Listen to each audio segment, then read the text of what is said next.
തദ്ദേശ തെരഞ്ഞെടുപ്പിലെ പരാജയഭീതിയിൽ പത്തനംതിട്ടയിൽ വ്യാപക അക്രമം അഴിച്ചുവിട്ട CPM. ജില്ലയിൽ പലയിടങ്ങളിലും സ്ഥാനാർത്ഥികൾക്കും BJP പ്രവർത്തകർക്കും നേരെ ആക്രമണങ്ങളുണ്ടായി. 66.22% പോളിംഗാണ് പത്തനംതിട്ടയിൽ രേഖപ്പെടുത്തിയത്. സ്വർണ്ണക്കവർച്ച, ഭരണവിരുദ്ധ വികാരങ്ങൾ അണപൊട്ടിയ തെരഞ്ഞെടുപ്പിൽ പത്തനംതിട്ട ജില്ലയിൽ കടുത്ത പരാജയഭീതിയിലാണ് CPM. വോട്ടിംഗിനിടയിലും ശേഷവും പലയിടത്തും CPM ആക്രമണം അഴിച്ചുവിട്ടു. കുറ്റൂർ പഞ്ചായത്ത് 14-ാം വാർഡിൽ BJP പ്രവർത്തകരെയും സ്ഥാനാർത്ഥി പ്രസന്ന സതീഷിനെയും CPM പ്രവർത്തകർ ആക്രമിച്ചു. സ്ഥാനാർത്ഥിക്ക് ആക്രമണത്തിൽ പരിക്കുപറ്റി. നമ്മുടെ സ്ഥലത്തുനിന്ന് നമ്മുടെ കയ്യിൽ നിന്ന് ഒരു പ്രകോപനവും കൂടാതെ നമ്മളെ ഒരു കാര്യവും കൂടാതെ ആക്രമിക്കുകയായിരുന്നു.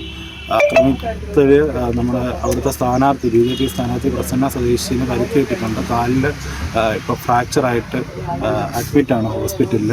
അതിന് ശേഷം ആണ് അവിടെ പോലീസ് വരുന്നതും മറ്റു കാര്യങ്ങളൊക്കെ നടക്കുന്നത്. പിന്നീടും ആ പോലീസിനെ പിൻവലിച്ച് അവിടുന്ന് പല സ്ഥലത്തുനിന്ന് ആയുധങ്ങളുമായിട്ട് പല ഗുണ്ടകളും DYFI CPM ഗുണ്ടകൾ അവിടെ വന്നുകൊണ്ടിരിക്കുകയാണ്. നാരങ്ങാനം പഞ്ചായത്തിൽ ഉൾപ്പെടെ മറ്റു പലയിടത്തും കയ്യാങ്കളിയും വാക്കേറ്റവും ഉണ്ടായി. അതേസമയം ജില്ലയിൽ 66.22% പോളിംഗാണ് രേഖപ്പെടുത്തിയത്. ആകെ വോട്ടർമാരായ 10,62,756 പേരിൽ 7,03,764 പേർ വോട്ട് ചെയ്തു. നിരണം, നാരങ്ങാനം, മലയാലപ്പുഴ, എഴുമറ്റൂർ, പള്ളിക്കൽ, വള്ളിക്കോട്, കൈപ്പട്ടൂർ പഞ്ചായത്തുകളിലെ ബൂത്തുകളിൽ വോട്ടിംഗ് യന്ത്രം തകരാറിലായതിനെ തുടർന്ന് വോട്ടിംഗ് നിർത്തിവെക്കേണ്ടി വന്നിരുന്നു.